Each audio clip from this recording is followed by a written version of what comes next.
I never believed in ghosts. Not after 30 years of hearing stories and finding logical explanations for every strange thing people swore they experienced.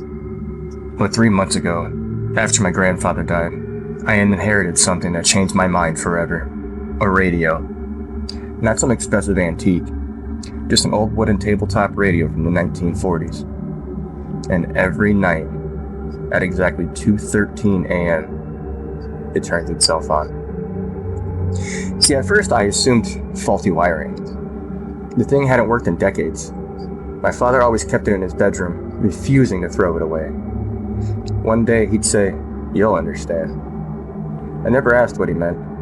After the funeral, I moved the radio to my apartment. That first night, I woke to static.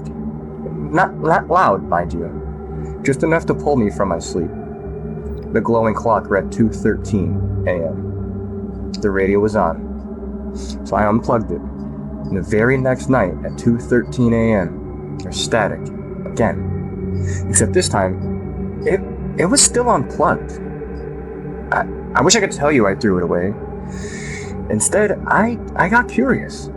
Curiosity has ruined a lot for a lot of people. I sat beside it the third night with my phone recording.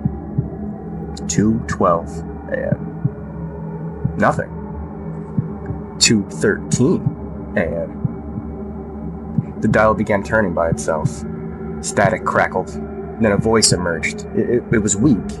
It was distant. But it was male. "Can anybody hear me?"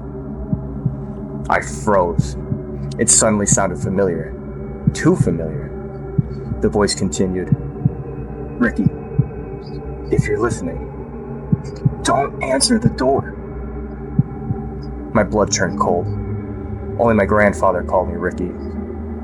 I replayed the recording. The voice was still there, clear as day. "Don't answer the door."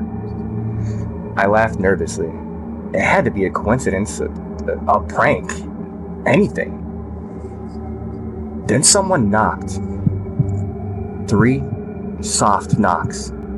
Tap, tap, tap. I checked the clock.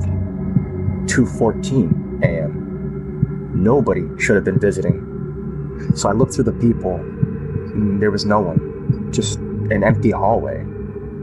And then 3 more knocks. Closer this time. Not from outside, but from inside the apartment. Behind me. So I spun around. Nothing. The knocking stopped, and the radio hissed again. "He's inside." I nearly dropped my phone. The voice wasn't weak anymore. It was terrified. "Ricky, don't look under the bed." I wish I had listened, because something moved underneath it. Not fast, slow, deliberate, like it knew I was watching. A pale hand had emerged, too long, too many fingers, and then another, and another.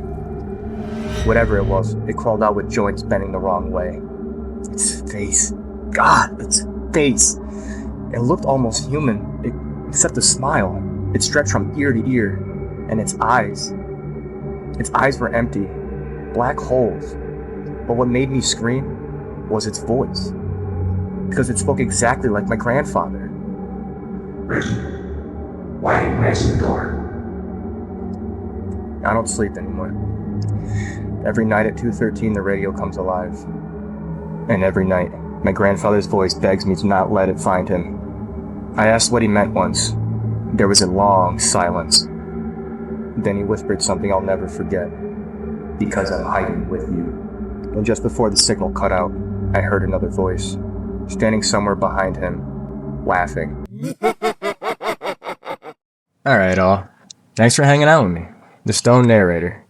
Don't forget to drop a like, a comment, and subscribe for more stories. And if you yourself have a story of your own that you would like me to narrate, drop a message. And until then, stay cautious, stay curious, and try to not become the subject of the next story.